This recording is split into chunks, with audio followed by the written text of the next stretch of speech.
I've just come across some news, courtesy of City News or City TV, if you will. And the title of the news article, and I'm going to put this news article on the comment section. I'm going to pin this article on the comment section and you can read it in full. Small knives now allowed on most Canadian international flights. So let me read this. New security regulations, courtesy of Transport Canada, take effect on Monday, allowing passengers on most Canadian and international flights to take some small knives on board the plane. Transport Canada says knife blades up to 6 centimeters, about the size of a large paperclip, will be allowed on domestic and most international flights.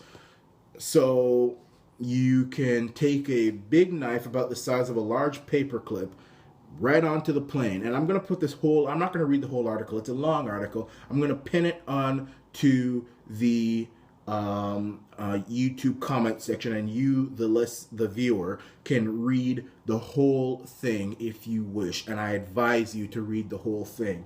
Canada is begging for a terrorist attack. And first of all, let me just say, the media is saying these are small knives. I work with knives. I open boxes with knives at my part-time job. Let me tell you, my knife that I open the box with is smaller than what they're talking about. And if I had my knife on a plane, I could hijack that plane. That knife that I have could kill someone. It's not small. It doesn't matter how small the knife is. My knife could kill you, okay? And a blade the size of a large paperclip will do more than just kill you. So don't go there, media. But Canada's begging for a terrorist attack.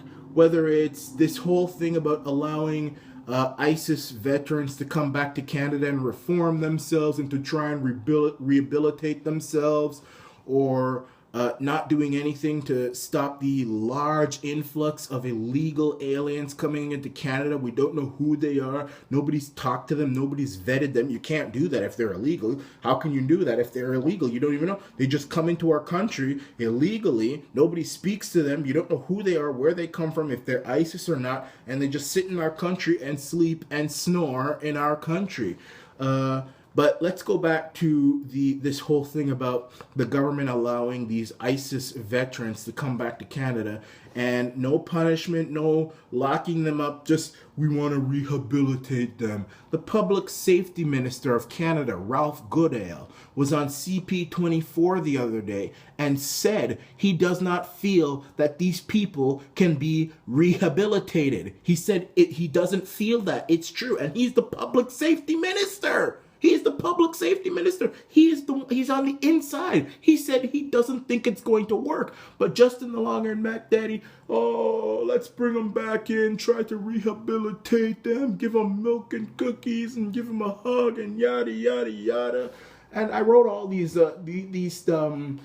things down, and then of course the RCMP gave CBC a list of 18 people who have been accused of terrorist activities, and they're all just running free, and nobody's making an effort to even catch them and question them.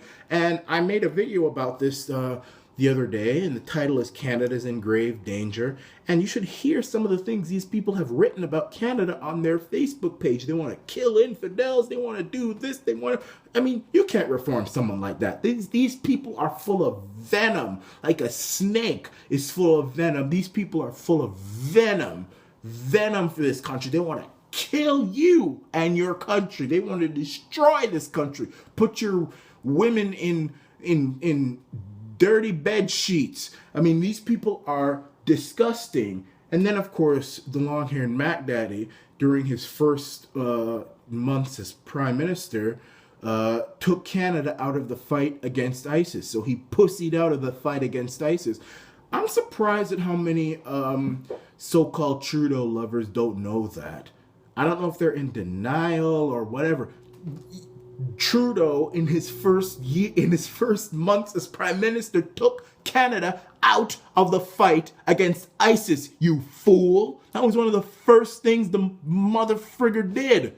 That was actually the first thing he did. Remember when he said, if you kill your enemies, they win? Remember that foolishness? So, I mean, Canada is begging for an attack. Canada is just, everything Canada does, it's like they're just basically saying, where is ISIS? Come, please. They're on their knees saying, please, come attack us, ISIS. Come attack us, ISIS. You went and killed Paris. You went and attacked Nice. You went and attacked London. You went and attacked Manchester. You went and attacked Sweden. You went and attacked New York. You went and attacked Germany. When are you going to come and attack Canada, ISIS? ISIS, when are you going to come and attack Canada? We want you to come. We're giving you a big old open door. We're not we're not taking care of the illegals coming into this country. We don't even know who they are. They're just coming in boatload after boatload, and they just come into the country. We don't even know who they are, where they come from, because they're illegal, but we don't care. We're allowing people to go on planes with big old knives on the plane that could do a damage and hijack the plane and then cause another 9/11. We're allowing all these an RCMP 18 list of accused terrorists to just roam free, and we're not even making an effort to go and get them. We're not fighting you, ISIS, and you have come attack us, ISIS. Come attack us. That's what Canada's saying. This country's in fact, this country's even in more danger than I thought. Let me tell you something. I don't know. I think Canadians need to start arming themselves. I think Canadians need to start acquiring their PAL, getting weapons, arming themselves to the teeth, learning how to use guns, going to the range, going to shooting lessons, doing self-defense courses, going to karate classes, going to jiu-jitsu classes and tai chi classes. I don't care. I mean, find yourself a nice Japanese Okinawan sensei and let him teach you some good old-fashioned karate. Do something. Canadians need to take this seriously. And let me tell you something. If you don't take this seriously, you're a fucking idiot, and you probably deserve what happens if you end up in the crossfires. I'm sorry. I'm sorry to have to say that you're an idiot. I'm sick and tired of many of these Canadians. You tell them, they were in there.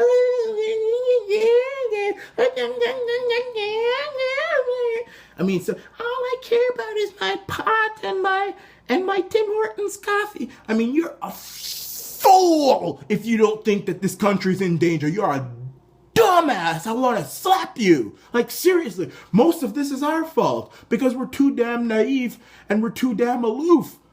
I mean, this is a long list of examples I'm giving you why this country is begging for a terrorist attack. It's happening. You better hear me, you fool.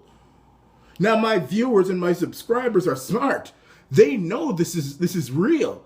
And the people who watch the Arana Nation, they know this is real. This is hardcore. And the gun industry should be booming in Canada. The karate industry should be booming in Canada. We should arm ourselves, because when the government sees that Canadians are starting to acquire weaponry and learning how to fight, and this is just blowing up, the government will say, man, these Canadians are hardcore. They ain't joking around. They are serious. Because they heard the Arana Nation give out a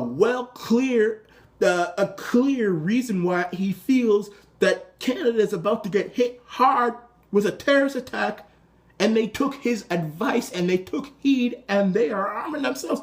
They're going to say, man, we better take this seriously. So that's my advice to Canadians. I know I'm ready. I'm ready. Who you think you're talking to? You think I'm one of you who just, hell no, I'm ready. I'm ready. And you should be too. This is the Arana Nation looking out for this beautiful country. And as long as the Arana Nation is on, I guarantee this country is going to have someone in its corner. I guarantee you that.